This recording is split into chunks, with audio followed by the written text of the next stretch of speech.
Kita langsung pada hikamnya Imam Ibn Athaillah As-Sakandari. Bismillahirrahmanirrahim. Qala Imam Ibn Athaillah As-Sakandari rahimahullah ta'ala.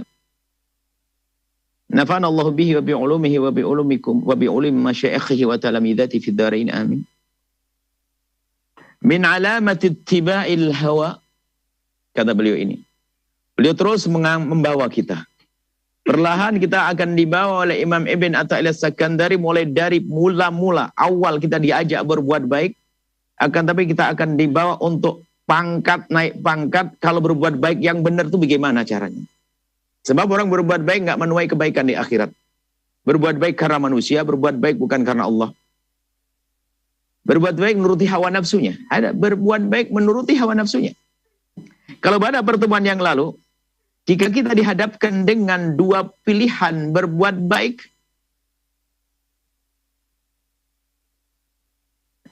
dua pilihan berbuat baik, maka yang paling berat bagimu itu yang hendaknya engkau pilih, bukan yang engkau senangi. Sebab yang engkau senangi itu pasti syahwat, hawa nafsu. Seperti kemarin, pas majelis kalau sudah pertanyaan serupa, ada satu orang bertanya, bagaimana saya itu ada di kampung saya ada musola,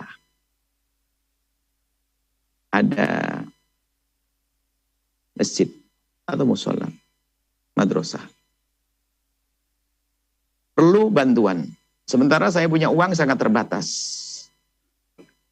Saya ingin membantu Kalbahjah di Cirebon. Cerita begitu langsung. Maka jawabannya sederhana.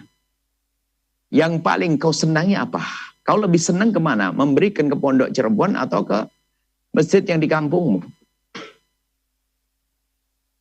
Kalau dia menjawab, aku lebih senang ke pondok yang ada Cirebon. Maka jawabannya adalah, berikan ke masjid yang di kampungmu. Karena itu melawan hawa nafsumu. Jangan nuruti hawa nafsu. Berbuat baik bukan nuruti hawa nafsu. Hawa nafsu kadang ada kepentingan-kepentingan. Haddun nafsi, kepentingan pribadi yang sifatnya duniawi.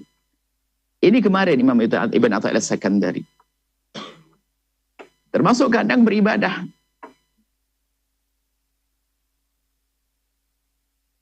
Bersedekah. Orang bisa bersedekah dengan orang yang ada di luar sana. Tapi sanak kerabatnya tidak pernah. Berat kalau ngasih sedekah kepada saudaranya. Kalau sedekah sama orang jauh sana gampang. Berarti hawa nafsu di saat dia bersedekah dengan orang yang jauh di sana. Dilanjutkan oleh Imam Ibn Athaillah As-Sakandari sekarang. Min alamati ittiba'il hawa. Termasuk tanda kalau orang itu menuruti hawa nafsunya adalah al-musara'atu, bergegas dia. Cepat. Ila nawafilil khairati, di dalam melaksanakan kesunahan-kesunahan. Wattakasuli. Wattakasulu, malas-malasan. Anil qiyami bil wajibati, untuk melaksanakan kewajiban-kewajiban. Nah, tanda kalau kita berbuat baik karena Allah itu, kalau dalam bahasanya orang yang punya tugas banyak, ngerti skala prioritas. Apa sih yang harus didahulukan?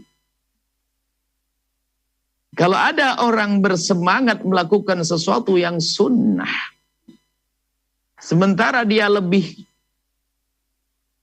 senang melakukan yang sunnah, padahal ada kewajiban yang harus dilakukannya, maka katailah sunnah yang dilakukan adalah mengikuti hawa nafsu. Mengikuti hawa nafsu. Ittiba'ul hawa. Dan ini luar biasa.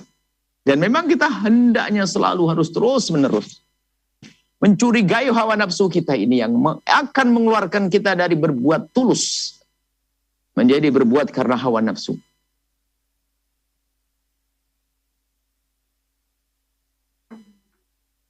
Orang punya utang sholat. Orang punya utang sholat. Tapi ternyata lebih senang melakukan sunnah. Misalnya di malam Ramadan sholat tarawih, marak melakukan sholat tarawih di musola-musola. Gebiar Ramadan. Dia punya utang sholat. Utang sholat hukumnya wajib. Nggak tahu sebabnya apa dahulu. Memang semestinya seorang muslim tidak punya utang sholat. Ya namanya manusia, mungkin masa lalunya Dia kurang benar, baru dia tobat, Masya Allah, Alhamdulillah. Maka kalau memang dia betul tobat dengan sesungguhnya, maka dan dia tulus di dalam bertobat dan beribadah, maka dia akan mementingkan mana yang lebih wajib, lebih penting, mana yang wajib dahulu. Sehingga kalau dia lebih senang melakukan yang sunnah, berarti hawa nafsu. Maka kami selalu ingatkan, supaya orang tidak tertipu karena kami menyeru, berbuat baik di mana-mana. Membangun pesantren, bangun ini, akan tapi kami ingatkan kepada semuanya. Di saat kami mengumumkan masalah rekening zakat, ketahuilah membayar zakat wajib. Jangan sampai ada di antara kita berbuat baik menuruti hawa nafsu dengan senang berderma membantu pondok, akan tapi zakat tidak dikeluarkan. Tanda dia tidak tulus berbuat baiknya dan tidak akan diterima oleh Allah Subhanahu wa taala. Dahulukan membayar zakat, baru berpikir bagaimana nanti melakukan yang sunnah. Dan terus hendaknya kita selalu merenungi semua amal baik yang kita lakukan.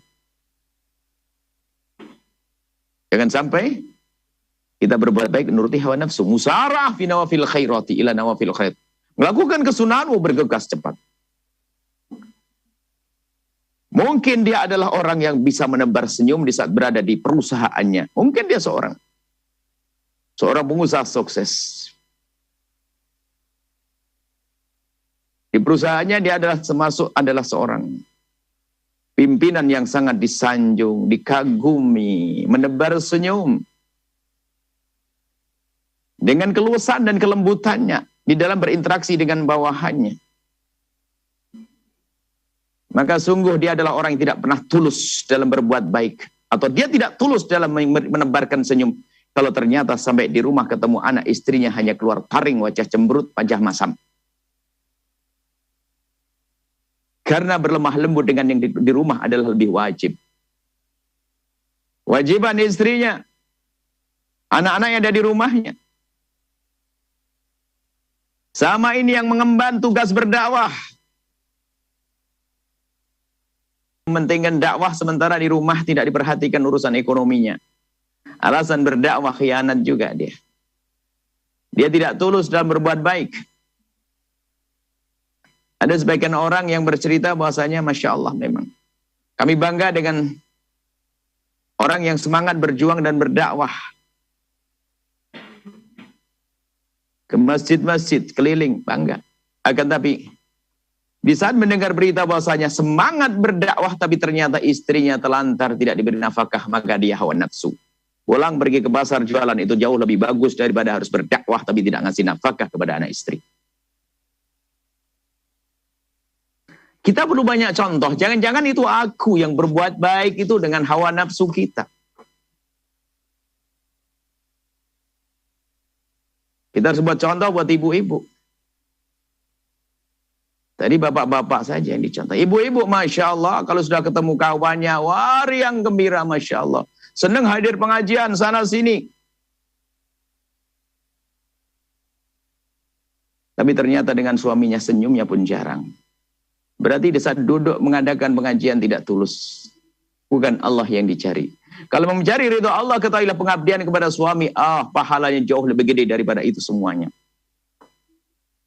Kita perlu merenungi perjalanan hidup kita dalam beribadah ini bagaimana, ini benar karena Allah atau tidak. Ada haddun nafsi, pentingan hawa nafsu, ini yang luar biasa mengerikan ini. Dan kadang tidak disadari. Berbuat baik banyak tapi hawa nafsu.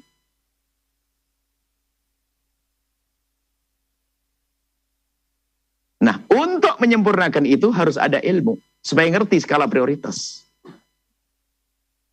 Sebuah contoh saja, mungkin ini hampir semua dari kita ya, kalau belum ngerti ilmu pasti mungkin ngalami ini. Sholat tarawih itu pahalanya besar. Di bulan Ramadan. Tapi pahalanya sholat tarawih, sebentar lagi kan Ramadan. Pahala sholat tarawih tidak bisa mengalahkan pahalanya sholat ba'diyah isya. Tapi alangkah banyaknya orang sholat tarawih tapi nggak sholat ba'diyah isya. Ayo. Padahal sholat ba'diyah isya itu ada rawatib yang dikukuhkan pahalanya jauh. Nggak bisa dibanding dengan sholat tarawih. Sholat ba'diyah isya di Ramadan maksudnya.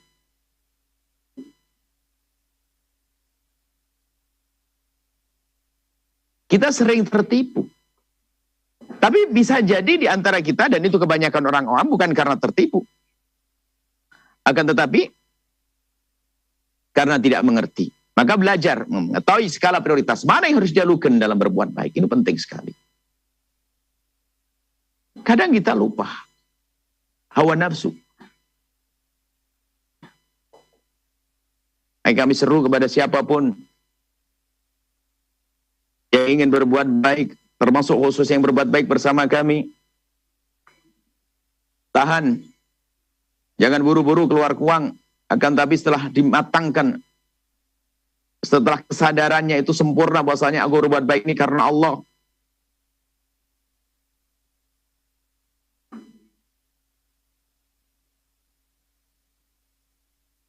Khususnya bicara tentang derma.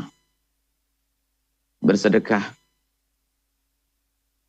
Suatu ketika ada orang datang kepada baginda Nabi sallallahu alaihi wasallam menyampaikan, "Ya Rasulullah, ini adalah harta terbaik yang aku miliki. Tolong letakkan di mana?"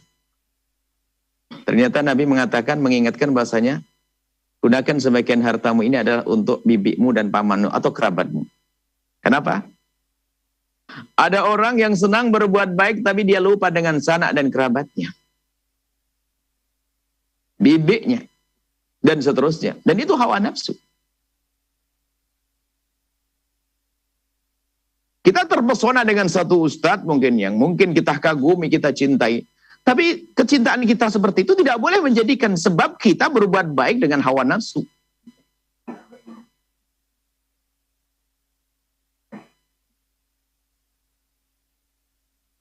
Memberikan pertolongan kepada orang lain. Harus benar-benar kita membebaskan diri kita dari hawa nafsu.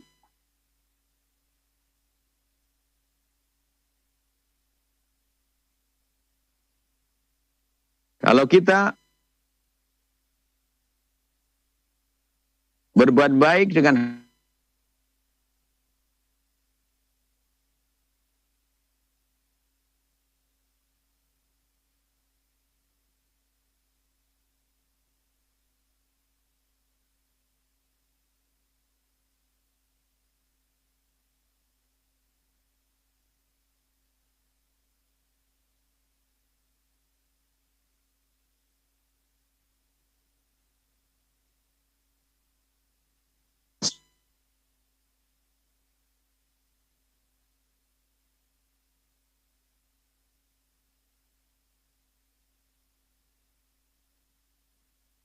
untuk fardhu ain tidak berat.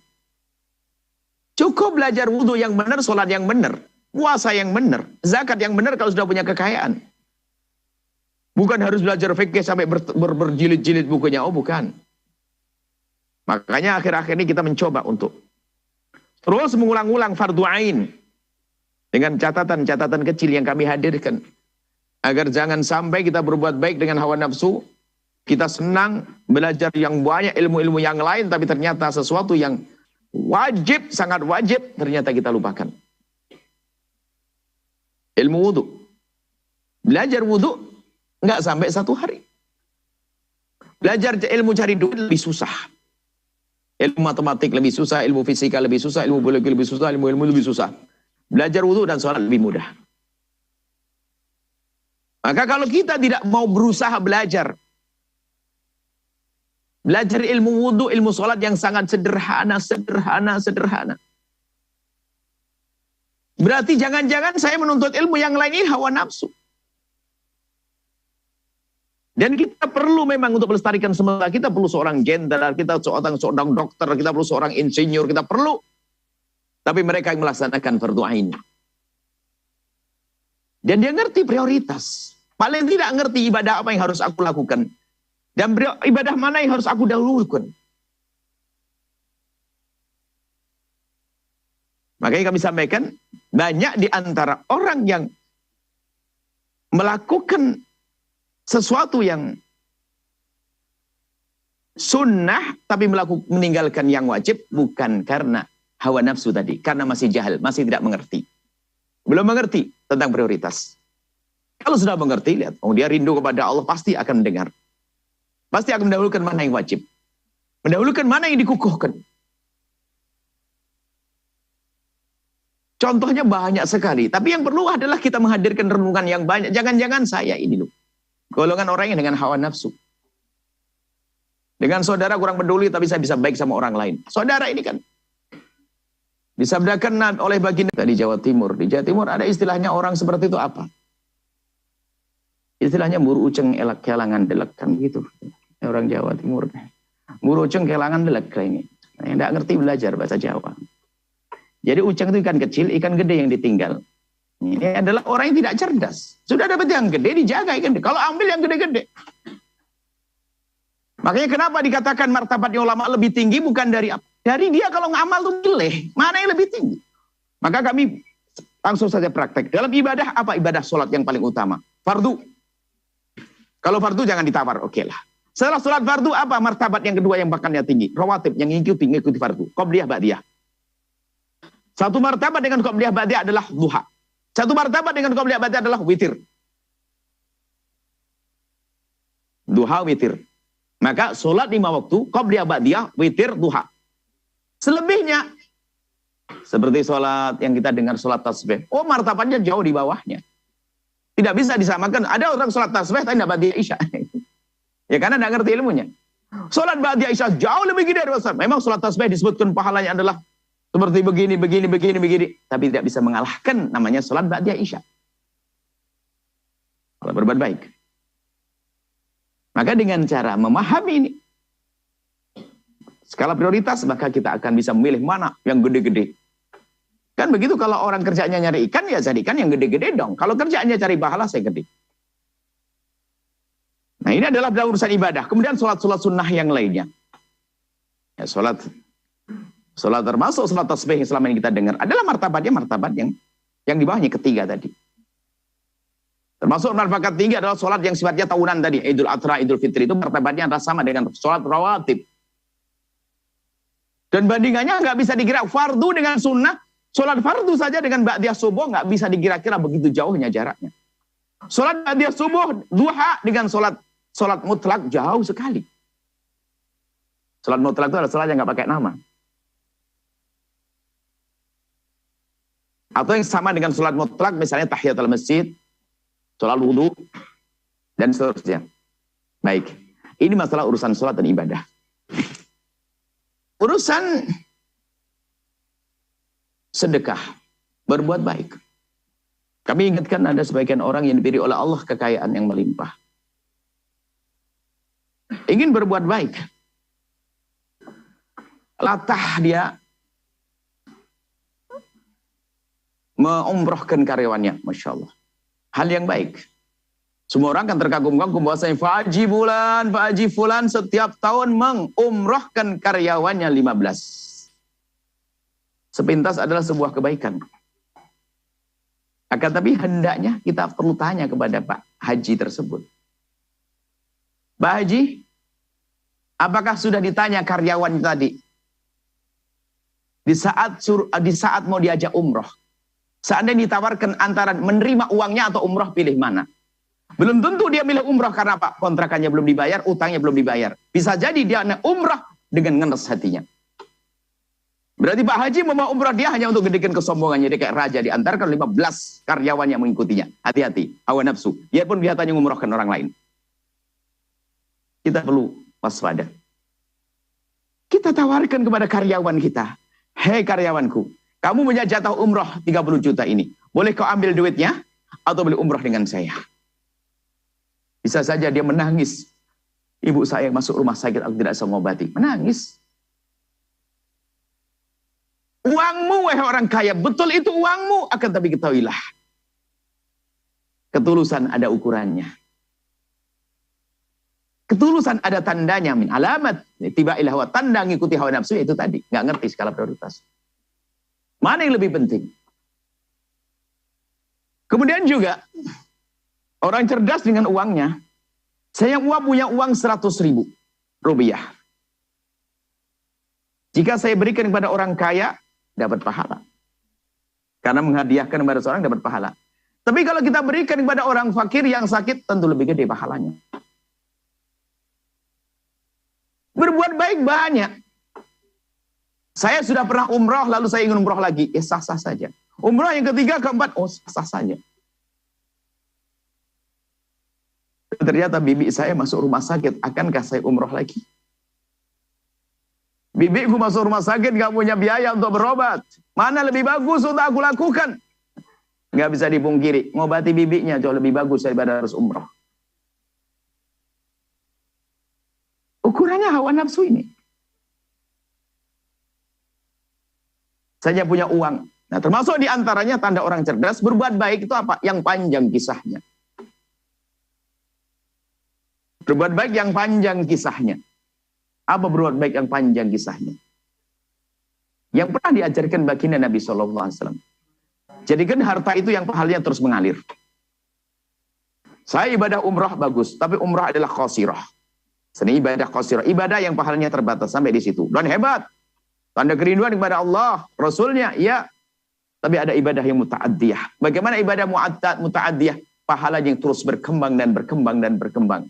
Yaitu di saat ibadah yang manfaatnya bakal dirasakan. Bukan dia saja, tapi itu umat Nabi Muhammad SAW. Inilah yang akhir-akhir ini kita serukan. Membuat satu proyek ke akhirat. Satu program yang di situ akan mendidik umat Nabi Muhammad. Itulah sesuatu yang sangat dicintai Nabi, yaitu majelis taklim atau tempat menuntut ilmu, atau hari ini disebut dengan pondok pesantren. Kalau kita mengandalkan kekuatan dalam beribadah, semalam berapa rakaat kita melaksanakan sholat? 11 rakaat, 12 rakaat, 13, atau 5 rakaat, 2 sholat duha, sholat hajat dan yang lainnya, 3-nya witir. Umumnya 5 sudah. Tapi kalau kita dengan kecerdasan kita punya program kebersamaan. Program bersama para orang-orang yang biasa mendidik umat. Kita menghidupkan madrasah-madrasah di kampung-kampung kita. Tolong wahai orang kaya. Tengoklah madrasah di kampung-kampungmu. Di sanalah anak-anak kita belajar sholat. Di sanalah anak-anak kita belajar wudu. Jangan sampai kita menuruti hawa nafsu. Kalau sudah uang gedung anak kita yang biar puluhan juta, ratusan juta untuk anak kita kuliah, kita bersemangat. Ada hawa nafsunya. Tapi madrasah diniyah di kampung kita tidak jalan-jalan dia. Gendeng jatuh nggak bisa dinaikkan lagi. Jangan-jangan sedekah kita ke sana hawa nafsu. Pondok pesantren. Kita membangun pondok pesantren sekali saja ibaratnya. Tapi ketahuilah bahwa setiap ada anak sholat di dalamnya pahalanya ngalir ke kita. Orang mengaji berapa Al-Quran dikhatamkan ngalir kepada kita. Makanya kenapa para ulama ngambil bagian ini bukan karena mereka punya ilmu. Karena memang mereka ingin ngambil sesuatu yang paling gede pahalanya. Ngajar sekali tapi dia akan mengajar selanjutnya. Belum lagi di balik itu ada keberkahan untuk dirinya, keberkahan untuk keluarganya, keberkahan untuk anak keturunannya. Ini di antara yang lain. Ini adalah makna skala prioritas. Kocek kita terbatas. Kalau ingin berbuat baik, yuk kita pikirkan bagaimana berbuat baik yang luar biasa, yang banyak pahalanya. Kalau orang pebisnis atau pelajaran ekonomi waktu kita sekolah dulu di SMP di madrasah di dulu apa? Waktu belajar ekonomi, pengeluaran sekecil-kecilnya untuk mendapatkan hasil sebanyak-banyaknya. Saya masih ingat guru saya yang nalkin gitu. Pengeluaran sekecil-kecilnya untuk mendapatkan hasil sebanyak-banyaknya. Tetapi prinsip itu akan berlaku dengan program kemuliaannya kita buat. Di saat kita memperhatikan madrasah diniyah di kampung kita. Berapa banyak orang yang sholat. Kalau sudah masuk SMP, SMA tidak kenal sholat lagi. Maka ayo semuanya bersemangat. Mendirikan pondok pesantren. Mereka lah calon-calon insinyur yang ahli sujud. Dari tempat itulah akan muncul dokter ahli sujud. Dari situlah nanti akan muncul pejabat-pejabat ahli sujud. Kita akan merubah bangsa ini, negeri ini adalah nanti beberapa tahun yang akan datang. Ya saat ini kita memulainya. Ayo kita berpikir yang cerdas. Apa yang bisa kita lakukan? Berbuat baik jangan nuruti hawa nafsu. Akan tapi terus kita curigai hawa nafsu kita yang selalu mengajak kepada kejelekan. Inna nafsal amarratun bisu. Setelah itu suburlah di hati kita dengan ketulusan di saat berbuat baik. Berbuat hanya karena Allah subhanahu wa ta'ala. Itulah amal yang akan dilihat Allah. dan kelak akan kita lihat di surga bersama baginda Nabi Muhammad SAW. Kami ulang, bacaan hikmahnya adalah min alamat ittiba'il hawa. Tanda orang itu ngikuti hawa nafsu dalam kebaikan adalah al-musara'atu fi nawafilil khairati. Dia gemar melakukan kesunahan-kesunahan. Wattakasulu, tapi dia malas-malas anil qiyami bil wajibati. Urusan yang wajib ogah-ogahan. Yang wajib malas, sunnahnya rajin, hawa nafsu. Sedekah senang, bayar zakat nggak mau. Sedekah senang, bayar utang nggak mau. Wah, ini musibah.